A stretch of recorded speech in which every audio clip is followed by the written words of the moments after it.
하여 일어나시어 변론하시고 심판하소서. 이사야 3장 1절에서 17절 말씀. 요절 3장 13절.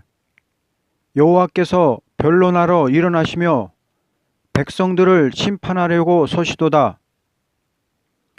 이사야 3장은 심판기의 형편을 말씀해 주고 있는데, 하나님께서는 이사야 1장과 같이 하나님의 택함을 받은 백성들이 하나님의 은혜를 받고도 깨달지를 못하고 거역할 때 심판하시는 데 있어서 2장은 그 시기를 보였습니다. 즉, 교회가 온 세계에 대확장을 이룬 다음에 심판하실 것을 말씀했고, 이사야 3장은 심판기의 형편을 구체적으로 말씀했습니다. 이사야 3장과 같이 인간들이 하나님을 의지하지 않고 세상 것을 의지하며 도덕까지 부패되는 인간의 종말에 하나님은 변론을 해야 할 책임이 있고 심판도 해야 할 책임이 있는 것입니다.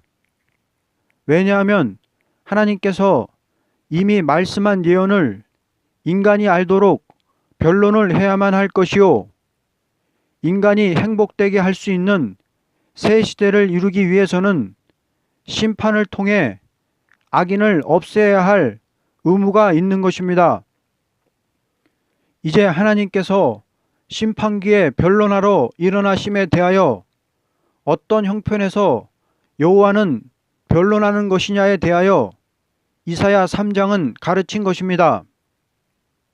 첫째, 하나님을 공경한다는 예루살렘의 부패를 그냥 두고 심판할 수 없다는 것입니다. 1절에서 3절입니다. 보라, 주 만군의 여호와께서 예루살렘과 유다에 의뢰하며 의지하는 것을 제하여 버리시되 곧 그 의뢰하는 모든 양식과 그 의뢰하는 모든 물과 용사와 전사와 재판관과 선지자와 복술자와 장로와 50부장과 귀인과 모사와 공교한 장인과 능란한 요술자를 그리하실 것이며, 1절에서 3절은 심판기에 부패한 자들이 어떠한 형편에서 망하게 될 것을 구체적으로 가르친 것입니다. 부패라는 것은 소위 하나님을 공경한다는 자들이 인간의 물질이나 어떤 세력이나 어떤 술법에 치우친 마음에서 하나님을 향하여 마음이 멀어지고 인간으로 치우친 자들이 버림을 당하는 것입니다. 이러한 형편에 있을 때 하나님은 당신의 백성을 사랑하기 때문에 깨우치는 변론을 하시겠다는 것입니다.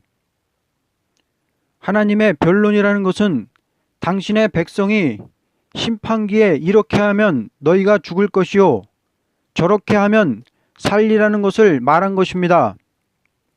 만일 하나님께서 심판날에 살려주겠다는 언약의 말씀이 있는데도 불구하고 하나님보다 세상 것을 더 의지한다는 것은 멸망을 받을 가증한 행동입니다. 둘째, 인간의 힘으로는 도저히 수습할 수 없는 사회가 되기 때문에 여호와께서 친히 일어나시는 변론의 역사가 있을 것입니다. 4절에서 7절. 그가 또 소년들을 그들의 고관으로 삼으시며 아이들이 그들을 다스리게 하시리니 백성이 서로 학대하며 각기 이웃을 잔해하며 아이가 노인에게 비천한 자가 존귀한 자에게 교만할 것이며, 혹시 사람이 자기 아버지 집에서 자기의 형제를 붙잡고 말하기를 내게는 겉옷이 있으니 너는 우리의 통치자가 되어 이 폐허를 내 손 아래 두라 할 것이면, 그날에 그가 소리를 높여 이르기를 나는 고치는 자가 되지 아니하겠노라. 내 집에는 양식도 없고 의복도 없으니 너희는 나를 백성의 통치자로 삼지 말라 하리라. 4절에서 7절과 같이 영적으로 부패된 자들에게는 나타나는 외형적인 도덕까지도 부패되고 극도로 악화된 사회를 이룬다는 것입니다. 이와 같은 사회가 될 적에 그들을 바로 다스릴 수 없는 혼란이 오므로 관장이 무시를 당하고 보니 옳은 정치자가 나설 수가 없다는 것입니다. 하나님은 인심이 극도로 악화되고 부패되고 혼란한 세상에서 당신의 백성을 찾기 위하여 강한 역사를 일으키는 심판의 변론자를 세워야만 될 것입니다. 인간의 부패한 정치로는 어찌할 수 없기 때문입니다. 사람이 사람을 어찌할 수 없기 때문이니 하나님이 나타나야만 된다는 것입니다. 셋째, 지도자가 극도로 악하여 미혹을 시키는 일을 하기 때문입니다. 8절에서 12절. 예루살렘이 멸망하였고 유다가 엎드러졌음은 그들의 언어와 행위가 여호와를 거역하여 그의 영광의 눈을 범하였음이라. 그들의 안색이 불리하게 증거하며 그들의 죄를 말해주고 숨기지 못함이 소돔과 같으니 그들의 영혼에 화가 있을진저 그들이 재앙을 자취하였도다. 너희는 의인에게 복이 있으리라 말하라. 그들은 그들의 행위의 열매를 먹을 것이며 악인에게는 화가 있으리니 이는 그의 손으로 행한 대로 그가 보응을 받을 것임이니라. 내 백성을 학대하는 자는 아이요 다스리는 자는 여자들이라.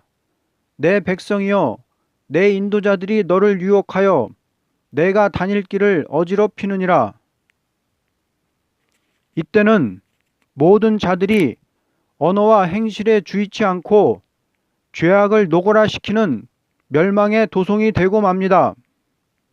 이러한 때에 의로운 사람은 그 행위의 열매를 따라 복을 받을 것이로되 악한 자는 행한 대로 보응을 받는다고 했습니다. 악한 자라는 것은 소위 인도자라고 하면서 거짓된 변론으로 남을 유혹하여 많게 하는 자들입니다. 만일 미혹을 극도로 당할 때 말씀의 칼인 하나님의 변론이 나타나지 않는다면 하나님은 당신의 백성을 바로 인도할 수 없는 것입니다. 하나님께서 유혹을 심하게 하는 것은 당신의 변론을 따라오는 자를 찾기 위한 방법입니다. 왜냐하면 유혹이라는 것은 하나님의 변론을 바로 믿고 따르느냐에 대하여 시험해 보는 모략입니다. 넷째, 극도로 빈민이 살 수가 없는 난제가 오기 때문에 여호와 일어나는 것입니다. 14절에서 15절. 여호와께서 자기 백성의 장로들과 고관들을 신문하러 오시리니 포도원을 삼킨 자는 너희이며 가난한 자에게서 탈취한 물건이 너희의 집에 있도다. 어찌하여 너희가 내 백성을 짓밟으며 가난한 자의 얼굴에 맷돌질 하느냐. 주 만군의 여호와 내가 말하였느니라 하시도다. 이러한 심판의 변론을 할 때에도 소위 하나님의 종이라는 자들이 물질의 도취가 되어 가난한 자를 멸시하며 경제권의 세력으로 남을 억압하는 일을 하는 자는 전부 멸망을 당할 것을 가르쳤습니다. 이것은 가난한 자는 대부분이 하나님을 가까이 하려는 자들입니다. 왜냐하면 극도로 악화되고 거짓이 많은 세상에서 동참할 수 없는 생활을 하려면 빈곤은 필연코 닥쳐올 수밖에 없는 것입니다. 심판기가 올 때는 도저히 의롭게 사는 자로서 생계를 보존할 수 없는 고난이 오는 것입니다. 다섯 번째, 하나님은 극도로 교만하고 사치한 인간들을 볼 때 참지 못할 진노를 나리게 되는 것입니다. 16절에서 17절. 여호와께서 또 말씀하시되 시온의 딸들이 교만하여 느린 목, 정을 통하는 눈으로 다니며 아기작거려 걸으며 발로는 쟁쟁한 소리를 낸다 하시도다. 그러므로 주께서 시온의 딸들의 정수리에 딱지가 생기게 하시며 여호와께서 그들의 하체가 드러나게 하시리라. 소위 하나님의 종이라는 자들이 물질의 도취가 되어 가난한 자를 멸시하고 극도로 세상 물질의 화려한 사치를 따르다가 전부 멸망을 당할 것을 가르쳤습니다. 여호와께서 제일 미워하는 것은 소위 시온이라 하면서 사치해지고 교만해지는 것들입니다. 왜냐하면 하나님께 영광을 돌릴 줄 모르고 자기의 영광을 나타내려는 미운 물건이 즉 이것입니다.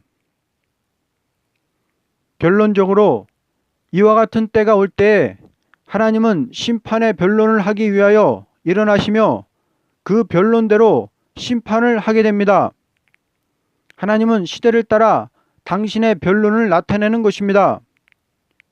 은혜 시대는 비록 귀천이 없이 누구든지 예수 그리스도를 믿으면 동등한 권리와 동등한 생활을 하는 동시에 일반적인 구원을 받을 수 있다는 변론을 하기 위해서 사도 바울도 이방으로 향하여 나섰던 것입니다. 이것이 바울 서신입니다. 그러나 심판의 변론은 아무리 시온이라 하여도 여호와의 변론을 가감하면 심판을 면치 못한다는 것을 목적한 변론입니다. 이것은 계시록과 선지서입니다. 아멘.